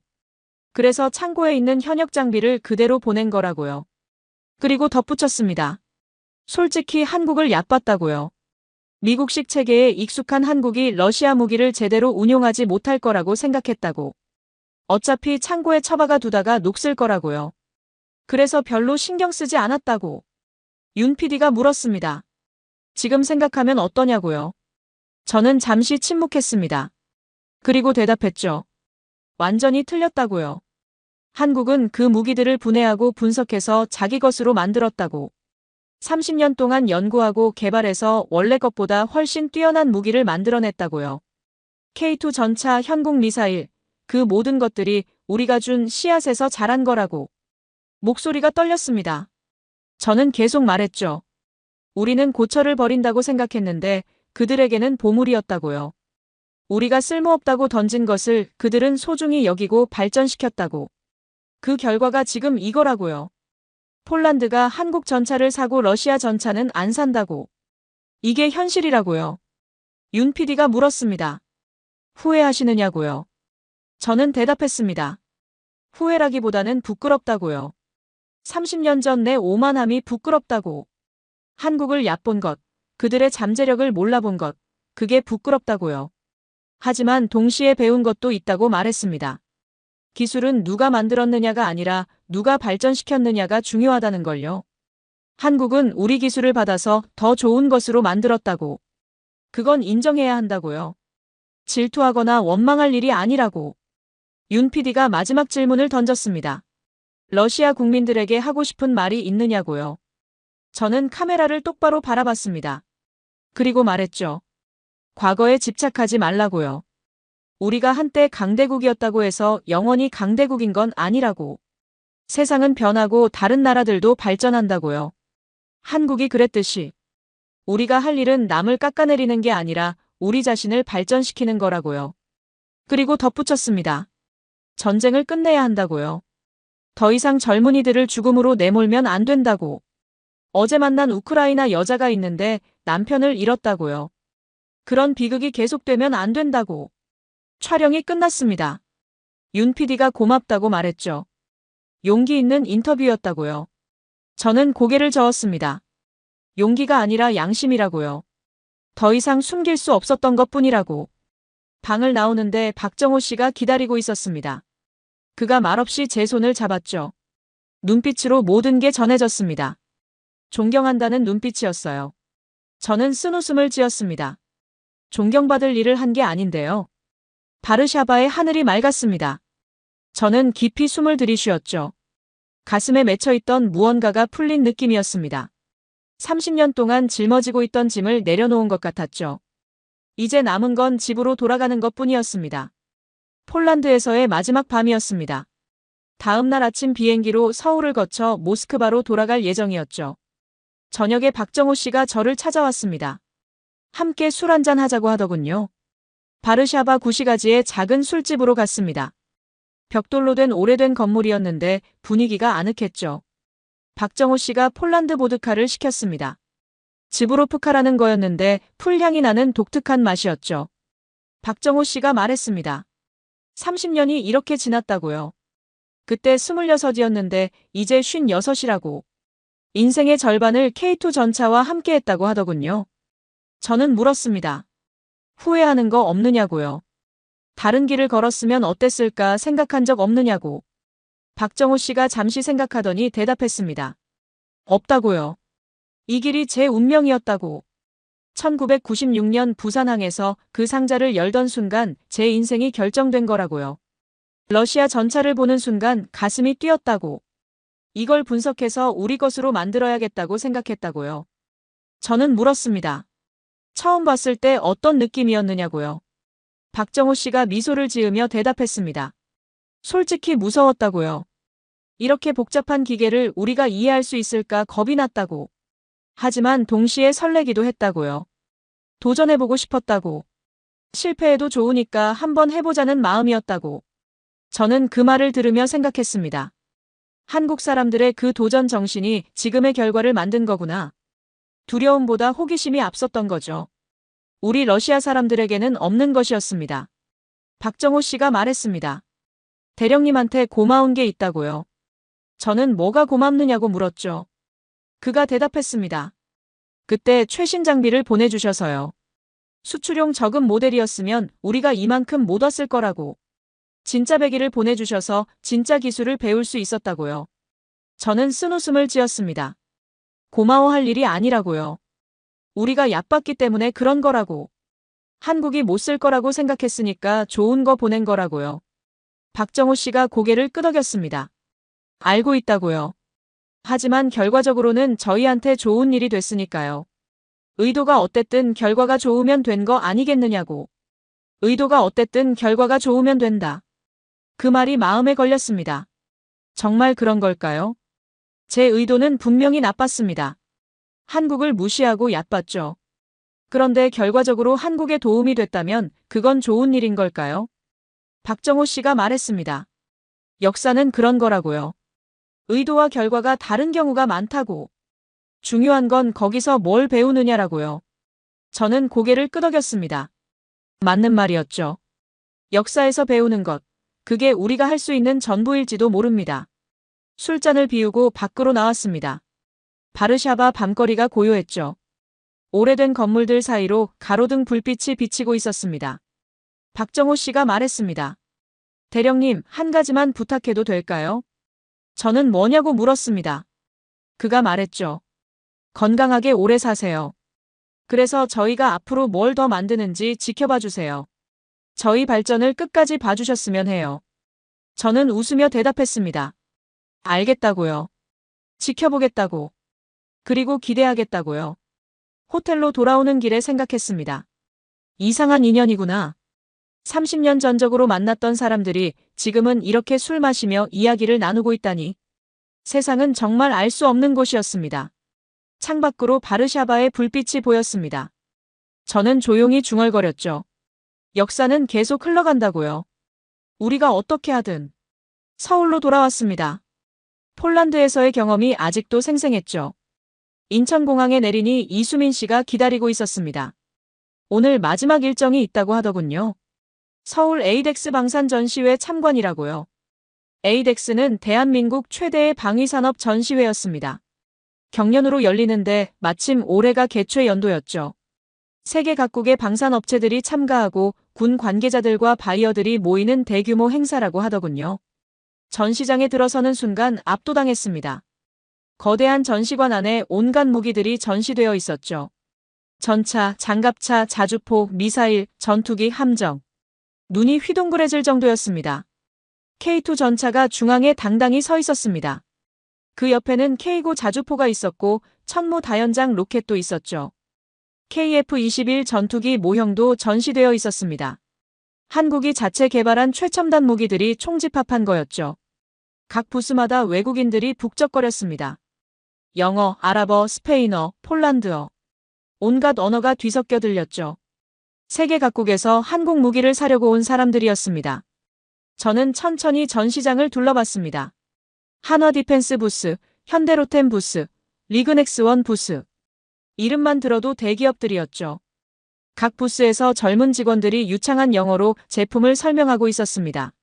자신감 넘치는 모습이었죠. 30년 전 한국에는 이런 게 없었습니다. 방산 전시회 같은 건 꿈도 꾸지 못했죠. 그때 한국은 무기를 사는 나라였지 파는 나라가 아니었습니다. 미국에서 사고 독일에서 사고 우리 러시아에서도 빌려갔죠.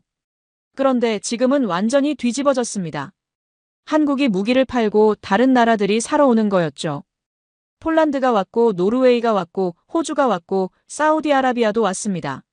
줄을 서서 한국 무기를 사겠다고 하는 거였죠.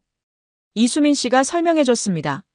작년 한국 방산 수출액이 200억 달러를 넘었다고요. 역대 최고 기록이라고.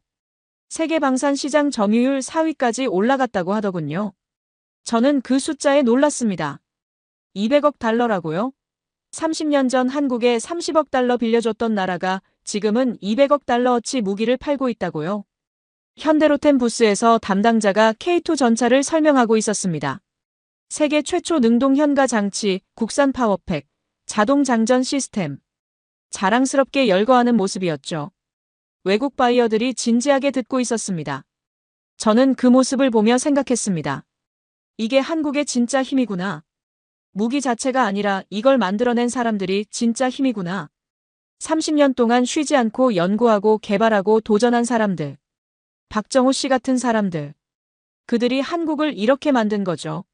러시아는 어떻습니까? 우리도 한때는 세계 2위 무기 수출국이었습니다. 하지만 지금은요? 우크라이나 전쟁 이후로 신뢰가 바닥으로 떨어졌죠. 우리 무기가 실전에서 형편없다는 게 드러났으니까요. 타워로 날아가는 전차 맞지 않는 미사일, 고장나는 장비들. 민망한 수준이었습니다. 그 사이 한국은 치고 올라왔죠. 성능도 좋고 가격도 합리적이고 납기도 빠르다. 삼박자가 맞으니까 안 살 이유가 없는 거였습니다. 전시장을 나오면서 저는 깊이 한숨을 쉬었습니다. 인정해야 했죠. 한국이 이겼다고요. 방산 경쟁에서 한국이 러시아를 이겼다고요. 적어도 지금은 그랬습니다. 하지만 이상하게도 분하지 않았습니다. 오히려 대단하다는 생각이 들었죠. 30년 만에 이 정도까지 온 나라라니. 존경스럽기까지 했습니다. 호텔로 돌아오면서 생각했습니다. 나는 오늘 한국의 진짜 모습을 봤구나. 무기가 아니라 사람을요. 기술이 아니라 의지를요. 그게 한국의 진정한 힘이었죠. 한국에서의 마지막 밤이었습니다. 내일 아침 비행기로 모스크바로 돌아갈 예정이었죠. 호텔방에서 짐을 정리하다가 결심했습니다. 아들에게 연락해야겠다고요. 이대로 돌아가면 안 된다고요. 영상편지를 찍기로 했습니다. 휴대전화 카메라를 켜고 렌즈를 바라봤죠. 무슨 말부터 해야 할지 몰라서 한참을 망설였습니다. 그러다가 그냥 마음 가는 대로 말하기 시작했습니다. 알렉세이, 아버지다. 지금 서울 호텔에서 이 영상을 찍고 있다.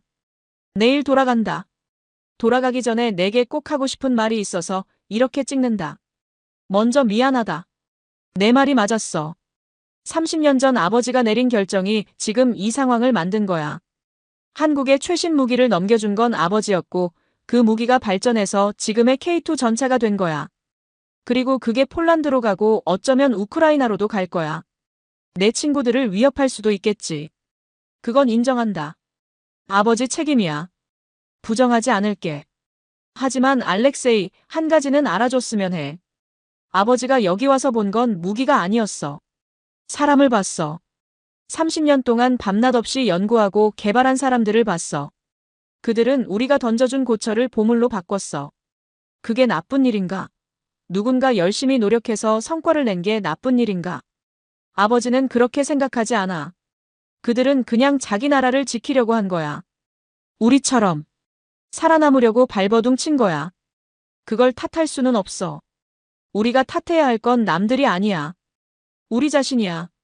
왜 우리는 30년 동안 제자리인가? 왜 한국은 발전했는데 우리는 못했는가? 그걸 생각해야 해. 남을 원망하는 건 쉽지만 그건 아무것도 해결해주지 않아. 알렉세이, 아버지는 이번 여행에서 많은 걸 배웠어. 한국 사람들한테서 배웠어. 그들의 열정, 도전 정신, 그리고 겸손함. 우리한테 없는 것들이야. 우리는 과거의 영광에 취해서 현재를 잃어버렸어. 그게 우리 문제야. 아버지는 이제 늙었어. 68이야. 앞으로 얼마나 더 살지 모르겠어. 하지만 남은 시간 동안 진실을 말하고 싶어. 내가 본 걸 기록하고 싶어. 그게 아버지가 할 수 있는 마지막 일이야. 내가 아버지를 용서하지 못해도 괜찮아. 하지만 한 가지만 부탁할게. 원망하지 마. 한국을 원망하지 마. 그들은 그냥 자기 할 일을 한 것뿐이야. 우리가 못한 걸 그들이 한 것뿐이야. 우리 러시아가 다시 일어서려면 배워야 해. 그들처럼 해야 해. 과거에 집착하지 말고 미래를 봐야 해. 그게 아버지가 이번 여행에서 깨달은 거야. 사랑한다, 아들아. 건강해라. 다리 잘 챙기고. 돌아가면 보자. 영상을 끊고 아들에게 보냈습니다. 답장이 올지 안 올지 알 수 없었죠. 하지만 보내야 했습니다. 더 이상 미룰 수 없었으니까요. 1시간쯤 지났을 때 휴대전화가 울렸습니다. 아들이었죠. 짧은 메시지였습니다. 아버지, 영상 봤어요. 이해해요. 돌아오면 얘기해요. 저는 휴대전화를 들고 한참 동안 그 메시지를 바라봤습니다. 눈물이 났죠. 이해한다고요. 아들이 이해한다고요. 가슴에 맺혀있던 응어리가 풀리는 느낌이었습니다. 완전히 화해한 건 아니겠죠. 하지만 시작은 된 거였습니다. 대화의 문이 열린 거였죠. 창밖으로 서울 야경이 보였습니다. 화려한 불빛들이 반짝이고 있었죠. 저는 그 풍경을 바라보며 조용히 중얼거렸습니다. 고맙다고요. 한국에 와서 다행이라고요. 출국 당일 아침이 밝았습니다. 호텔에서 체크아웃하고 로비로 내려가니 이수민 씨와 윤재혁 PD가 기다리고 있었죠. 공항까지 배웅해주겠다고 하더군요. 차를 타고 인천공항으로 향하면서 창밖을 바라봤습니다. 서울의 아침 풍경이 스쳐 지나갔죠. 출근길 사람들, 빌딩 숲, 깔끔한 도로. 30년 전에는 상상도 못했던 모습이었습니다. 이수민 씨가 물었습니다. 한국 여행 어떠셨느냐고요? 저는 잠시 생각하다가 대답했습니다. 인생을 바꿀 만한 여행이었다고요. 많은 걸 보고 많은 걸 배웠다고. 윤 PD가 말했습니다. 다큐멘터리가 완성되면 보내드리겠다고요. 방영 전에 검토해달라고. 저는 고개를 끄덕였습니다. 고맙다고요.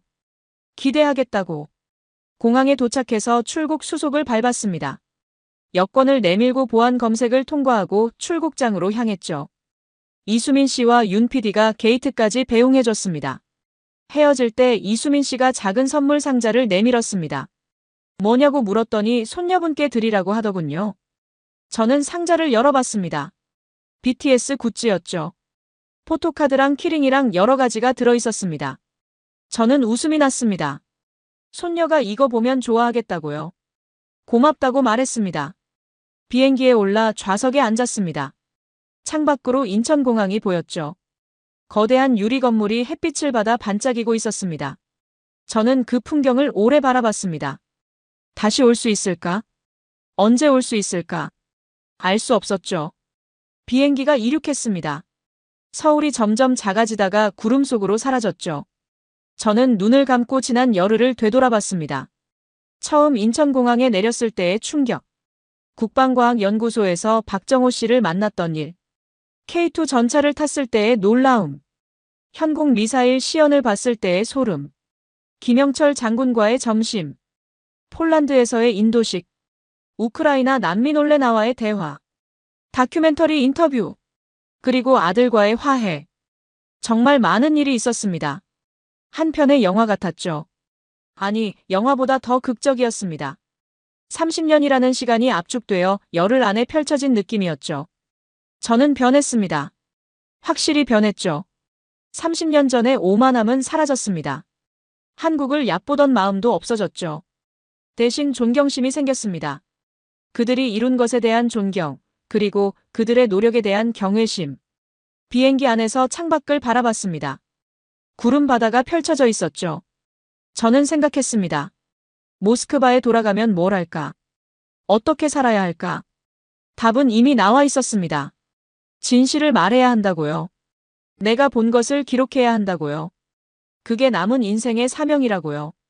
손녀 아나스타샤에게 영상통화를 걸었습니다. 화면에 손녀 얼굴이 나타났죠. 할아버지 어디에요? 하고 물었습니다. 비행기 아니라고 대답했죠. 지금 돌아가는 중이라고요. 손녀가 눈을 반짝이며 물었습니다. BTS 굿즈 샀어요? 저는 웃으며 대답했습니다. 샀다고요.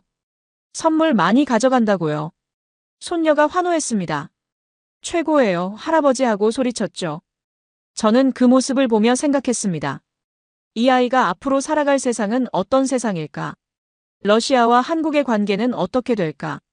전쟁은 끝날까? 평화가 올까? 알 수 없는 일이었습니다. 하지만 한 가지는 확실했죠. 세상은 계속 변한다는 것. 그리고 변화에 적응하는 자만이 살아남는다는 것. 한국은 그걸 증명했습니다. 러시아는 배워야 했죠. 모스크바에 도착했습니다. 셰레메티예보 공항에 내리니 차가운 바람이 불었죠. 10월 말의 모스크바는 이미 겨울 분위기였습니다. 서울의 온화한 날씨가 벌써 그리워졌죠. 공항 출구에 아내 나탈리아가 기다리고 있었습니다. 저를 보자마자 달려와 안겼죠. 잘 다녀왔느냐고 물었습니다. 저는 고개를 끄덕였습니다. 잘 다녀왔다고요. 많은 걸 보고 왔다고. 집으로 가는 차 안에서 아내에게 이야기를 들려줬습니다. 서울에서 본 것들, 폴란드에서 겪은 일들, 그리고 깨달은 것들을요. 아내는 조용히 듣더니 말했습니다. 가길 잘했네요. 당신 표정이 달라졌어요. 달라졌다고요? 저는 물었습니다. 아내가 고개를 끄덕였죠. 떠날 때는 무거웠는데 지금은 편해 보인다고요. 뭔가 내려놓은 것 같다고요. 맞는 말이었습니다. 저는 30년 동안 짊어지고 있던 짐을 내려놓았죠. 죄책감, 자존심, 오만함. 그런 것들을요. 집에 도착하니 손녀 아나스타샤가 달려왔습니다. 할아버지 선물 줘요 하고 소리치더군요. 저는 가방에서 BTS 굿즈 상자를 꺼냈습니다. 손녀가 환호하며 상자를 열었죠. 포토카드를 보더니 눈물을 글썽이더군요. 최고예요, 할아버지 진짜 최고예요 하고 안겼습니다. 저는 손녀를 안으며 생각했습니다. 이 아이가 좋아하는 한국이라는 나라. 그 나라가 30년 전에는 아무것도 아니었는데 지금은 전 세계 젊은이들이 동경하는 나라가 됐죠. 문화도 기술도 경제도 모든 면에서요. 저녁을 먹고 서재로 들어갔습니다. 책상 앞에 앉아 컴퓨터를 켰죠. 빈 문서를 열고 커서를 깜빡이며 바라봤습니다. 무엇부터 써야 할까? 그리고 첫 문장을 쓰기 시작했습니다. 1996년 나는 한국에 고철을 준다고 생각했다. 30년이 지난 지금 그것이 씨앗이었음을 안다. 손가락이 키보드 위를 달렸습니다. 쓰고 싶은 말이 너무 많았죠. 부산항에서의 기억, 한국 연구원들의 열정, K2 전차의 위용, 폴란드에서의 충격, 그리고 내가 배운 것들. 나는 러시아 육군 대령으로서 35년을 복무했다. 소련의 영광을 보았고 소련의 몰락도 보았다. 냉전의 승리자라고 믿었던 시절도 있었고 지금처럼 패배자가 된 시절도 있다. 하지만 이번 여행에서 깨달았다. 진짜 승리자는 힘이 센 자가 아니라 배우는 자라는 것을. 과거에 집착하는 자는 지고 미래를 향해 달리는 자가 이긴다는 것을. 한국은 그것을 보여주었다. 30년 전 아무것도 없던 나라가 지금은 세계를 호령하고 있다. 우리가 준 기술로 우리를 뛰어넘었다. 그것을 원망할 수 없다. 그들은 노력했고 우리는 하지 않았으니까. 밤이 깊어갔습니다. 창밖으로 모스크바의 불빛이 보였죠. 서울만큼 화려하지는 않았지만 그래도 내 고향이었습니다. 내가 돌아올 곳이었죠. 저는 계속 썼습니다. 새벽이 될 때까지. 30년의 기억을 모두 쏟아냈죠. 손가락이 아팠지만 멈출 수 없었습니다. 해야 할 말이 너무 많았으니까요. 회고록의 마지막 문장을 썼습니다. 역사는 때로 패자에게도 교훈을 준다. 나는 그 교훈을 잊지 않을 것이다. 그리고 남은 생애 동안 진실을 말할 것이다. 내가 본 것, 내가 느낀 것, 내가 배운 것을. 그것이 늙은 군인이 할 수 있는 마지막 의무이기 때문이다. 컴퓨터를 끄고 창밖을 바라봤습니다. 동이 터오고 있었죠. 새로운 하루가 시작되고 있었습니다. 저는 조용히 중얼거렸습니다. 고맙다 한국. 나에게 가르침을 줘서. 그리고 미안하다. 30년 전에 너희를 얕봐서. 이제 새로운 시작이었습니다. 68살 늙은 군인의 새로운 시작. 늦었지만 늦지 않은 시작이었죠. 창밖으로 붉은 해가 떠오르고 있었습니다.